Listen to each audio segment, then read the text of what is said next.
Assalamualaikum warahmatullahi wabarakatuh. Bismillahirrahmanirrahim. Nahmaduhu wa nasta'inuhu wa na'udzu min syururi anfusina wa min sayyiati a'malina. May yahdihillahu fala mudhillalah wa may yudlilhu fala hadiyalah. Allahumma shalli wa sallim ala sayyidina wa maulana Muhammadin khairil anbiya'i wal mursalin wa ala alihi wa ashabihi ajma'in. Amma ba'd. Untuk semua peserta didik, siswa-siswi, pertama-tama marilah kita panjatkan puja dan puji syukur kehadirat Allah Subhanahu wa Ta'ala, yang mana pada kesempatan kali ini kita masih bisa meneruskan materi kita, yaitu pada bab 4 sumber hukum Islam. Ya, Al-Quran dan hadis adalah pedoman hidupku, ya, dengan tanpa suatu halangan apapun. Semoga dengan senantiasa kita mensyukuri nikmat yang diberikan Allah Subhanahu wa Ta'ala, kita senantiasa akan ditambah dan ditambah lagi kenikmatan yang Allah berikan kepada kita. Salawat dan salam tak lupa kita haturkan ke hadirat Nabi Agung, Nabi besar, Nabi Muhammad sallallahu alaihi wasallam. Biqaulina Allahumma sholli ala sayyidina wa maulana Muhammad wa ala alihi washabihi ajmain. Dengan membaca salawat, namun juga tidak lupa melakukan sunnah beliau, berusaha semaksimal mungkin. Semoga kita di yaumil qiyamah mendapatkan syafaatul ulma, diakui sebagai umatnya. Amin Allahumma amin. Pada kesempatan kali ini materi kita adalah membahas tentang ijtihad. Ya, jika kemarin kita sudah belajar bahwasanya pengambilan sumber hukum Islam yang pertama adalah dari Al-Quran, kemudian hadis atau sunnah, maka hari ini kita akan membahas ijtihad. Apa itu ijtihad, fungsi dan tujuan ijtihad dan lain sebagainya. Mari kita lanjutkan materi bersama-sama. Definisi ijtihad atau pengertian ijtihad. Secara bahasa, ijtihad berasal dari bahasa Arab ijtahada yajtahidu ijtihadan, yang berarti mengerahkan segala kemampuan, bersungguh-sungguh mencurahkan tenaga atau bekerja secara optimal. Itu pengertian secara bahasa dari ijtihad. Kemudian secara istilah, ijtihad adalah mencurahkan segenap tenaga dan pikiran secara sungguh-sungguh dalam menetapkan suatu hukum. Ya, jadi mencurahkan segala kemampuan yang dimiliki, ya, dari seorang mujtahid. Yang namanya mujtahid itu orang yang melakukan ijtihad, itu disebut mujtahid. Maka ya, dalam proses mencari suatu hukum yang dilakukan oleh seorang mujtahid atau orang yang melakukan ijtihad, itulah yang disebut ijtihad.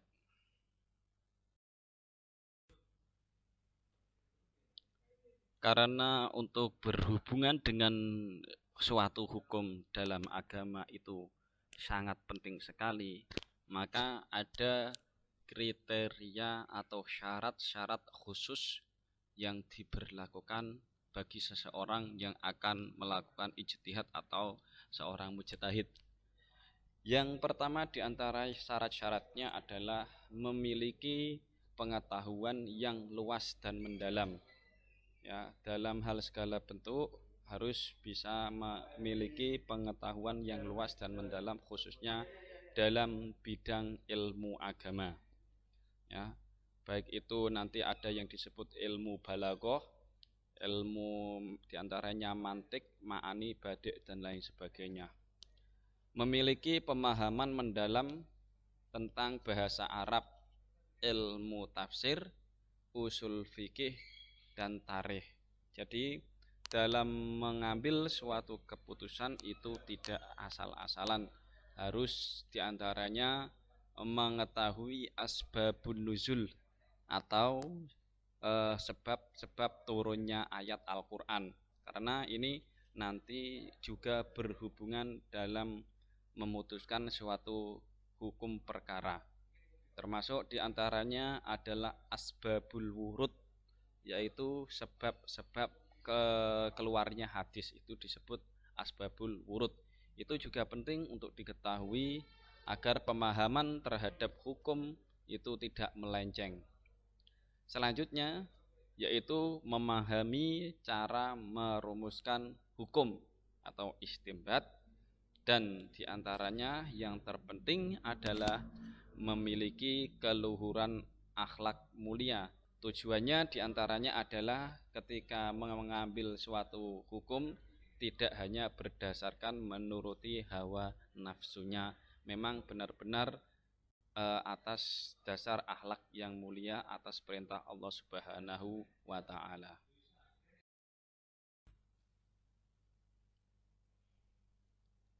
Kedudukan ijtihad, ya. Ijtihad memiliki kedudukan sebagai sumber hukum Islam setelah Al-Qur'an dan hadis. Jadi ijtihad memposisikan di posisi ketiga sebagai suatu sumber untuk mengambil hukum dalam agama Islam. Ijtihad dilakukan jika suatu persoalan tidak ditemukan hukumnya dalam Al-Quran dan hadis. Jadi ya, ketika mengambil suatu hukum, yang pertama yang dijadikan rujukan ya adalah Al-Quran. Ya, ketika suatu hukum itu tidak tersebutkan secara tekstual di dalam Al-Quran, maka kemudian adalah mengambil dari hadis. Namun demikian juga ya, karena proses perkembangan zaman dari Nabi hingga sekarang sudah sekian 1400 tahun lebih, maka hal ini mengalami banyak perubahan. Maka di zaman sekarang ini banyak masalah-masalah yang dulunya tidak ada. Maka ketika suatu masalah tersebut tidak ditemukan dalilnya secara tekstual, baik dari Al-Quran maupun hadis, inilah nanti perlu adanya sebuah ijtihad. Maka sekali lagi, ijtihad memiliki posisi atau menduduki posisi ketiga dalam pengambilan hukum Islam. Maka dari itu, yang terpenting juga yang menjadi catatan adalah hukum yang dihasilkan dari ijtihad tidak boleh bertentangan dengan Al-Quran maupun hadis. Walaupun hukumnya bentuknya baru, namun masih dalam koridor tidak boleh bertentangan dengan Al-Quran maupun hadis.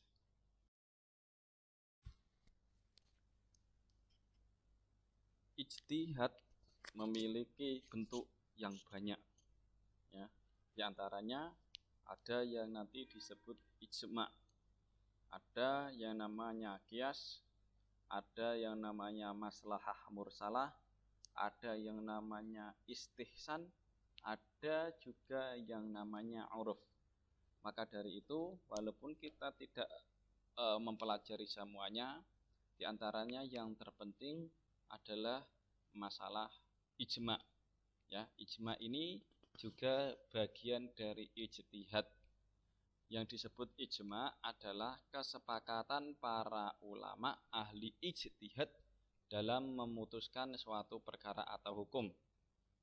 Ya, contohnya ijma' adalah kesepakatan untuk menghimpun wahyu ilahi menjadi sebuah mushaf Al-Quran. Ya, dalam sejarah mengatakan ketika Rasulullah Shallallahu Alaihi Wasallam wafat, ya, dalam bahasa kita adalah wafat, walaupun ini tidak bagus, itu Nabi sendiri tidak pernah atau belum pernah memerintahkan para sahabatnya untuk menyusun atau membuat sebuah buku atau mempersatukan menjadi mushaf ayat-ayat yang diturunkan Allah kepada Nabi Muhammad. Maka dengan latar belakang untuk menyelamatkan wahyu ilahi, ya, menyelamatkan Al-Quran, maka pada zaman sahabat, diantaranya sahabat Abu Bakar, Umar, sampai Utsman, ya, disepakati untuk Al-Quran itu dibukukan. Maka kesepakatan untuk menghimpun wahyu oleh para mujtahid pada saat itu termasuk contoh dari ijma.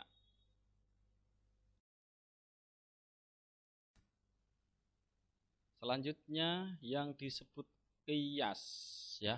Ini sebenarnya juga sudah termasuk contoh bahasa lain Indonesia. Dari kita mengenal ijtihad yang namanya kiasan. Bentuk maka di sini juga hampir sama karena kias yang dalam bahasa Indonesia itu ini berasal atau serapan dari bahasa Arab qiyas. Yang namanya kias yaitu mempersamakan atau menganalogikan masalah baru yang tidak terdapat dalam Al-Quran dan atau hadis dengan yang sudah terdapat hukumnya dalam Al-Quran dan hadis. Contoh, karena kesamaan seseorang atau wajib mengganti, jadi menyamakan satu hal dengan hal lain, itu disebut kias dalam bahasa Indonesia. Namun dalam hal ini menyamakan suatu hukum yang sudah ada teksnya, ya, dengan sesuatu yang saat ini yang kalau kita cari dalam Al-Quran tidak ada, itu disebut mengkiaskan. Makanya di sini contoh kias adalah mengharamkan minuman keras, mengharamkan sabu-sabu yang disewakan ekstasi, ya, kemudian diantaranya ganja dan lain sebagainya. Jika kita mencari ayat Al-Quran yang menunjukkan tentang pengharaman ganja, maka sampai khatam 7 kali kita tidak akan pernah menemukan.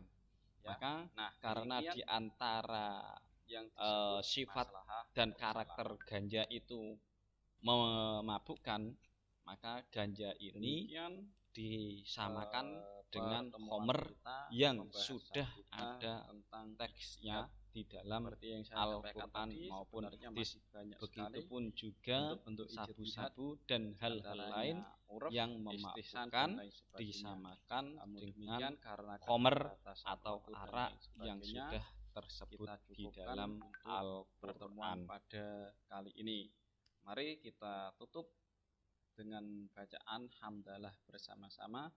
Alhamdulillahirabbil alamin. Semoga menjadi ilmu yang barokah, manfaat fid-dini wad dunya wal akhirah. Amin Allahumma amin. Wal afwu minkum.